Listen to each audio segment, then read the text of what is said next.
Hi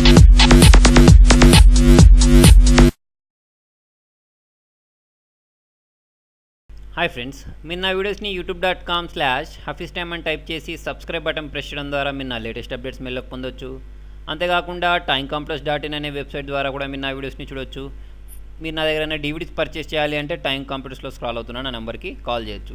friends, చాలామంది నా వీడియోస్ని ఏంటంటే ఫేస్బుక్లో తర్వాత వచ్చేసి వాట్సాప్లో షేర్ చేస్తున్నారు. ఎవరైతే షేర్ చేస్తున్నారో వాళ్ళందరికీ బిగ్ థ్యాంక్ యూ. ఎందుకంటే మీరు షేర్ చేయడం వల్లే నా దాంట్లో ఏంటంటే సబ్స్క్రైబర్స్ పెరుగుతున్నారు. కాబట్టి ఏంటంటే నేను మీకు మళ్ళీ ఒకసారి థ్యాంక్ యూ చెప్తున్నాను.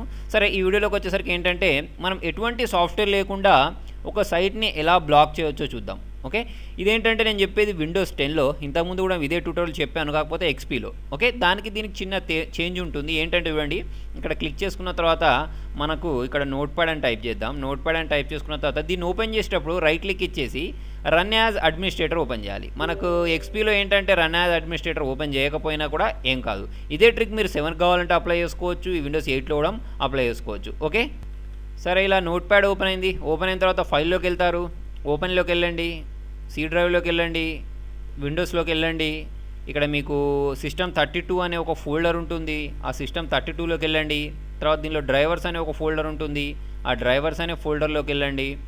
ఓకే, తర్వాత ఇక్కడ ఈటీసీ అని ఉంటుంది. ఈటీసీలోకి వెళ్ళండి. ఇక్కడ మీకు ఏం కనిపించకపోతే మీరు ఏం చేస్తారంటే ఇక్కడ క్లిక్ చేసి ఆల్ ఫైల్స్ని ప్రెస్ చేయండి.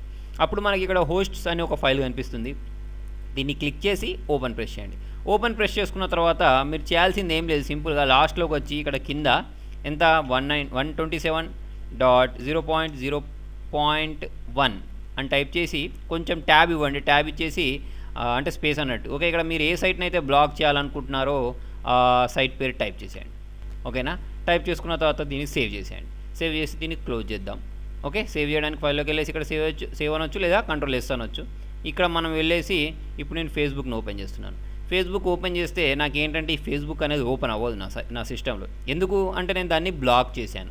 ఇలా మీ ఇంట్లో ఎక్కడైనా చిన్నపిల్లలు ఉంటే వాళ్ళు దీన్ని యూజ్ చేయొద్దు అంటే మీరు ఏంటంటే ఇటువంటి ట్రిక్ని యూజ్ చేయొచ్చు అన్నట్టు. మరి మీరు ఓపెన్ చేయాలి అంటే సింపుల్, మళ్ళీ అక్కడికే వెళ్ళి దాన్ని రిమూవ్ చేసేయడమే. దీనిలోకి వెళ్తాం, మళ్ళీ నోట్ ప్యాడ్ ఓపెన్ చేస్తాం, రైట్ క్లిక్ ఇస్తాం, రన్ యాజ్ అడ్మినిస్ట్రేటర్ తీసుకుంటాం, ఎస్ ప్రెస్ చేస్తాం. ఎస్ ప్రెస్ చేసుకున్న తర్వాత ఫైల్లోకి వెళ్ళి ఓపెన్ ప్రెస్ చేసేసుకున్న తర్వాత ఇక్కడ మనం ఏంటి ఓపెన్ చేయాల్సింది హోస్ట్స్ అనే ఫైల్ ఓపెన్ చేసి దీన్ని డిలీట్ చేసేస్తాం. డిలీట్ చేసేసి సేవ్ ప్రెస్ చేస్తాం, క్లోజ్ చేద్దాం, రీఫ్రెష్ చేద్దాం. అంతే. ఇప్పుడు మళ్ళీ మీకు ఏంటంటే ఫేస్బుక్ అనేది ఈజీగా ఓపెన్ అయిపోతుంది. ఓకేనా? సో ఫ్రెండ్స్, మీకు నా వీడియో నచ్చినట్టయితే లైక్ బటన్ ప్రెస్ చేయండి. ఫేస్బుక్ ద్వారా, ట్విట్టర్ ద్వారా, గూగుల్ ప్లస్ ద్వారా నా వీడియోని షేర్ చేయండి. మీ సలహాలను సూచనలను కామెంట్ రూపంలో తెలియండి. Thank you.